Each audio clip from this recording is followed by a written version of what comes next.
지구상의 지방간 환자분들이 10억 명이 넘는다 라고 하는 보고가 있어요. 20억 인구가 지방간이다 라고 하는 연구도 있고, 수치가 많이 차이 나는데 확실한 건 많다는 것만은 확실해요. 중요한 거는 애들도 지방간이 있다는 거예요. 원래는 술 때문에 생기는 병인 줄 알았는데, 알코올성 지방간, 요즘은 술과 아무런 상관이 없는 비알코올성 지방간이 99%입니다. 지방간을 고치지 않으면 심각한 문제로 발전할 수가 있어요. 지방간을 방치하면 간염으로 발전될 수가 있는데, 피검사를 통해서 효소 수치를 보면 간염이 있나를 확인할 수가 있죠. ALT, AST, ALT가 좀 더 민감한데, 이 지방간일 때는 효소에 큰 변화가 없기 때문에 미리 알 수가 없다는 게 문제예요. 피검사를 해서 간에 문제가 있을 때는 벌써 간염으로 발전한 다음입니다.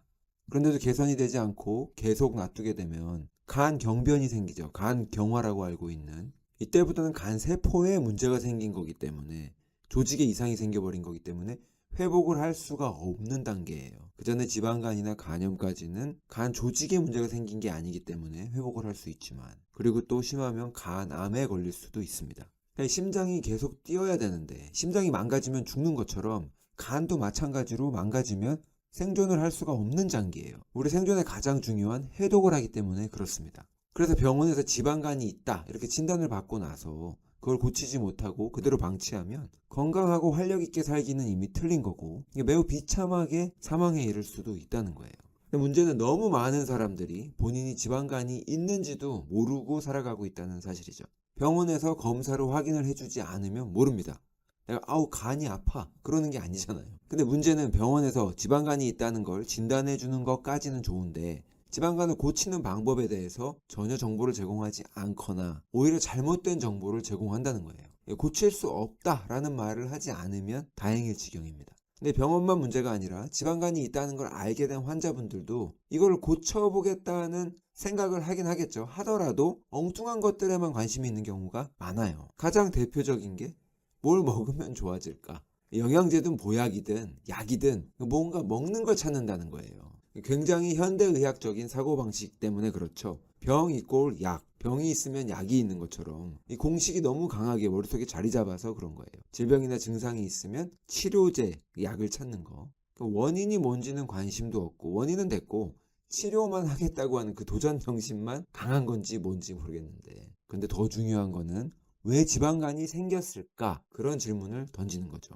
당뇨, 고혈압, 암 다 마찬가지긴 한데, 그래서 지방간을 고칠 수 있는 약이 있나? 영양제가 있나? 무슨 특별한 약초가 있나? 이게 도움이 되는 게 없다라고 잘라서 말하기는 힘들지만 그건 나중 문제고, 가장 먼저 생각해 봐야 될 것은 우리 몸이 이 망가진 간을 다시 회복시킬 수 있을까? 이게 기능의학적인 사고방식이고, 제가 환자혁명 책을 통해서 강조드린 내용입니다. 이 현대인들의 만성질환들, 당뇨, 고혈압 다 여기 해당된다고요. 약이나 수술을 통해서 고생해가면서 애써서 치료하지 않아도 되는 것들, 이 상태만 다시 원래대로 원상복귀 시켜 놓으면 해결되는 것들이 대부분이고, 오늘 주제인 지방간도 그렇습니다. 가장 먼저 해야 될 거는 뭘 먹냐가 아니라 당장 끊어야 될 것부터 구분해서 끊는 게 먼저예요. 몸에 염증이 있어서 소염제를 먹는 사람이 음식들은 하나같이 염증을 일으키고 있는 음식만 먹는다면, 그 불을 끄는데 소화기를 뿌리면서 동시에 기름을 붓는 거랑 다를 바가 없겠죠. 그런데 만성질환을 치료하면서 이런 행동을 하는 사람들이 대부분이라는 거예요. 그렇기 때문에 먼저 문제를 일으키는 원인들을 몸에 제공하지 않는 게 우선입니다. 그 다음에 치유에 되는 도움이 되는 것들을 더해주는 건 나중 문제다. 전자가 한 80%를 차지한다 그러면 후자는 20% 비중밖에 차지하지 않아요. 사실 치유에 도움이 된다고 하는 것들 구할 수 없으면 그냥 포기하고 굳이 챙겨 먹지 않아도 고칠 수 있는 방법이 없는 것도 아니니까 좀 가속도를 내지 못하고 시간이 걸릴 수 있겠죠. 하지만 불가능하지도 않다는 거예요. 그런데 후자에만 관심이 있다 보니까 거기에만 돈을 쓰고 돈 낭비를 하는 거죠.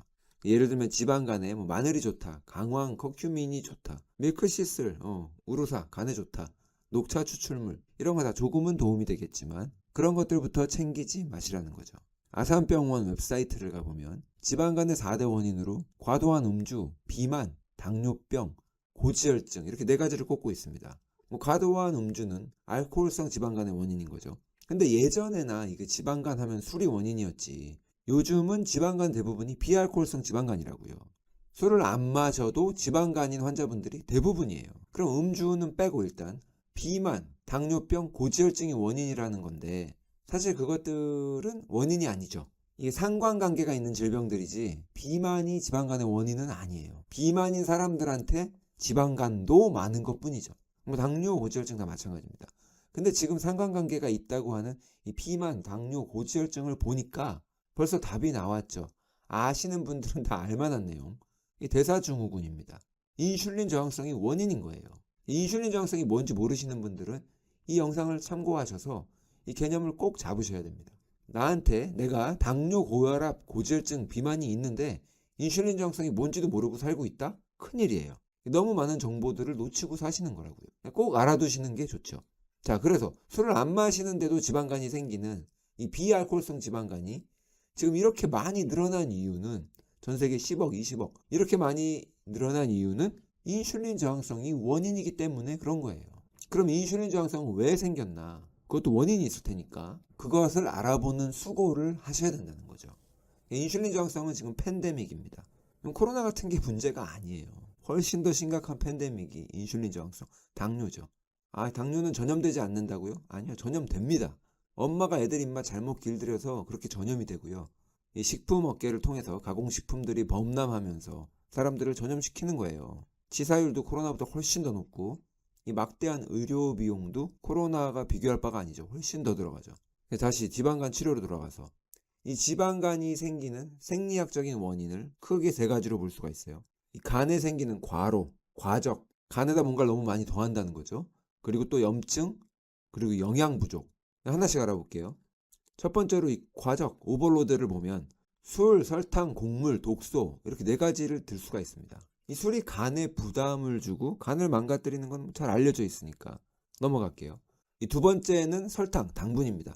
그 중에서 과당, 이 설탕 중에서 포도당보다는 이 프룩토스라고 하는 과당이 간에 부담이 돼요. 포도당은 우리 몸의 뭐 어느 세포에서나 다 받아들이고 처리가 가능하잖아요. 대사가 된다는 뜻이죠. 하지만 과당은 간에서만 처리가 됩니다. 근데 이 설탕은 50%가 포도당, 50%가 과당으로 이루어져 있잖아요. 이 과당 50%는 간에서만 처리가 가능하다고요. 술, 알코올이랑 똑같아요. 원래 과당과 알코올은 간에 똑같이 작용을 하고 똑같이 부담을 준다는 얘기죠. 그리고 뇌에도 똑같이 작용을 합니다. 중독도 똑같이 일으켜요. 자, 그리고 세 번째, 곡물을 피하는 게 좋은데 특히 밀가루, 옥수수. 이게 스타치, 녹말, 전분이기 때문에 이게 씹어먹기 시작하면 금방 당분, 설탕과 다를 바가 없어요. 특히 밀가루, 옥수수, 대두 이런 것들은 가공식품에 가장 많이 쓰이는 기본 재료가 되잖아요. 이게 앞서서 말한 당분도 가공식품에 많이 들어있기 때문에 지방간이 있다? 가공식품부터 끊으셔야 돼요. 가공식품이나 식품 첨가물 별로 문제가 되지 않는다, 먹어도 된다고 하는 사람들 그 말 듣지 마세요. 저승사자입니다. 여러분들의 건강을 책임져줄 사람도 아니고 관심도 없어요. 가공식품 회사 임원들 말고는 그 누구한테도 살면서 고맙다는 소리 못 듣는 사람들이에요. 당연하죠. 누구 건강을 고쳐줘 본 적도 없고 뭐 생명을 구해줘 본 적도 없으니까 선생님 감사합니다 소리 한 번도 들어본 적이 없죠. 가공식품 꼭 피하셔야 되고요. 그리고 마지막으로 이 독소. 독소도 이제 뭐 대표적인 게 몇 가지가 있는데 가장 대표적인 건 약물이죠. 처방약 드시는 분들, 당뇨약, 혈압약 이런 것들 매일 먹어야 되는 약물들 다 간에 부담을 줍니다. 그리고 농약이나 이제 중금속도 간에 부담을 줘요. 근데 이런 독소들은 워낙 뭐 소량이고 우리 간이 워낙 잘 처리를 하고 뭐 이런 거 처리하는 게 원래 간의 주 임무니까. 하지만 앞서서 말한 술을 많이 마신다든가 단 거를 너무 많이 먹고 있어서 아니면 가공식품만 맨날 먹고 있어서 간에 부하가 걸려 있으면 간의 해독 능력도 떨어지겠죠. 그래서 이렇게 간에 생기는 부담들을 잘 살펴보는 게 중요하고요. 두 번째는 염증입니다. 염증을 일으키는 여러 가지 원인들이 있는데 가장 대표적인 게 인슐린 호르몬이죠. 인슐린 저항성이 있는 사람은 인슐린 호르몬이 많다는 뜻이에요. 그럼 몸에 염증이 많아져요. 비만인 사람들 몸에 염증이 많습니다. 같은 이유로. 심장마비나 뇌졸중의 원인이 염증이 원인이라고 저는 여러 번 말씀을 드렸어요. 이 염증 수치는 병원에서 검사를 하면 알 수가 있는데 검사를 하지 않더라도 내 몸에 만성염증이 있는지 알려주는 신호가 너무 많죠. 그 신호 중에 하나가 심장마비인데 이거 신호라고 하기엔 너무 늦죠. 신호를 받는 순간 죽을 수도 있으니까. 이 인슐린 저항성을 되돌리는 가장 좋은 방법은 간헐적 단식이에요. 비용도 싸고 효과도 좋고 안전하니까 시도를 안 해볼 이유가 없죠. 그리고 현대인들에게 염증을 일으키는 또 다른 주범은 식용유입니다. 식물성 기름으로 음식을 튀기는데 대부분의 그 식물성 기름이 혈관에 염증을 일으켜요. 우리 포화지방이 혈관을 막는다고 잘못 알려져서 그렇게 알고 계신 분들이 많은데, 특히 나이 드신 어르신들, 이 불로 조리한 식물성 기름이 훨씬 더 위험합니다. 정확하게는 트랜스지방인데 마가린이 대표적이죠. 집에서는 마가린을 안 쓸 수 있겠지만 식당에서는 버터를 안 쓰고 대부분 마가린을 쓰기 때문에, 특히 길거리 토스트 같은 것들, 그리고 가공식품도 다 식물성 기름이나 마가린으로 만들어요. 네, 또 나왔는데 가공식품에는 아까 앞서서 말씀드린 밀가루, 옥수수, 그리고 설탕이 잔뜩 들어가 있고 당분, 그리고 이렇게 트랜스 지방이 많기 때문에 지방간의 원인을 하나만 고르라고 하면 가공식품을 너무 많이 먹는 거가 아닐까. 이거 말고 하나 더 있네. 둘이 쌍벽을 이루는 가공식품과 하나 더, 그 뒤에 말씀을 드릴게요. 이 식이용 지방, 이 기름과 관련된, 오일과 관련된 영상이 굉장히 많습니다. 참고하시면 도움이 될 것 같고요. 이 지연성 알러지가 있는 경우, 그 음식을 먹을 때마다 먹을수록 염증이 생겨요. 지연성 알러지는 기능의학병원에서 검사가 가능하거든요. 자, 그리고 또 염증을 올리는 가장 큰 주범 중에 하나, 스트레스입니다.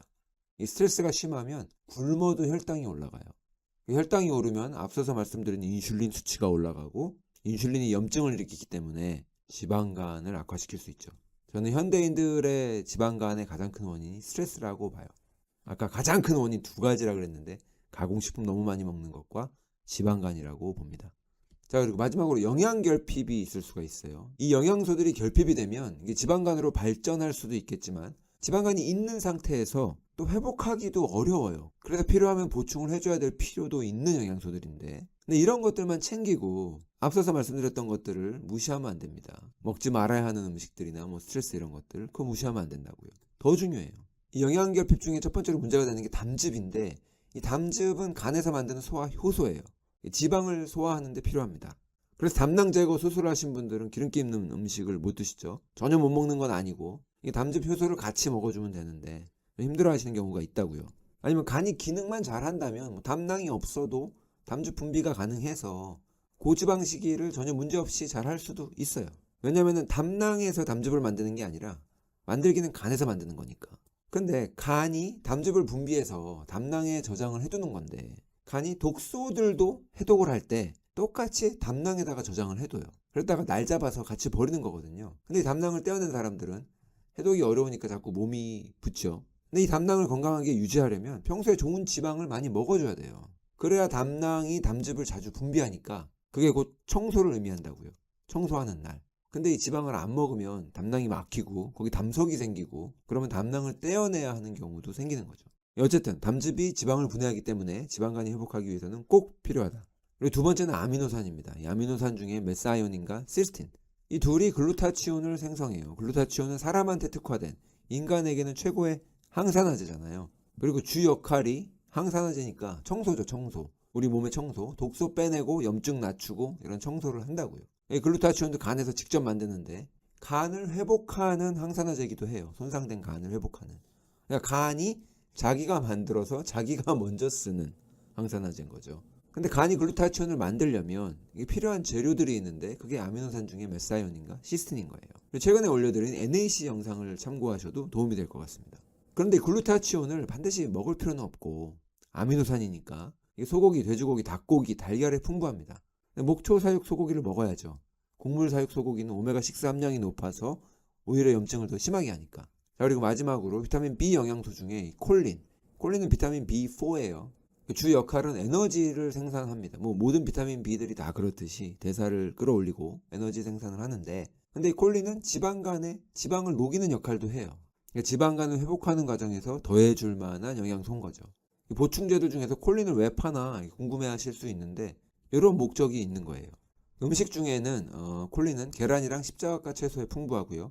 또 유제품에도 풍부하고 소간에도 있어요. 육류랑 채소를 같이 골고루 먹는 습관이 간을 보호하는 식습관이에요. 대표적인 게 뭐가 있죠? 그런 식습관이? 네, 저탄고지죠. 늘 강조드리지만 저탄고지는 채소를 안 먹는 식단이 아니라고요. 가공식품을 안 먹는 식단이 저탄고지예요.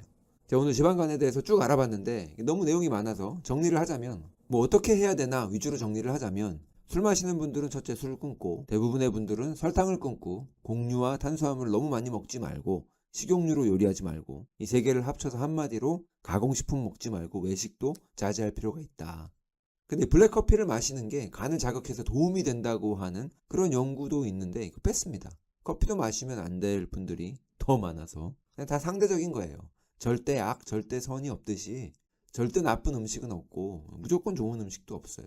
커피도 좋은 역할을 많이 하지만 커피 때문에 건강이 점점 안 좋아지는 분들도 분명히 있다는 거죠. 지방간은 인슐린 저항성을 되돌리는 게 최우선 목적이니까 인슐린 저항성에 대해서 잘 모르시면 공부를 좀 하셔야 되고 이 영상으로 시작을 하셔도 좋습니다. 그리고 간헐적 단식을 시도해 보셔라.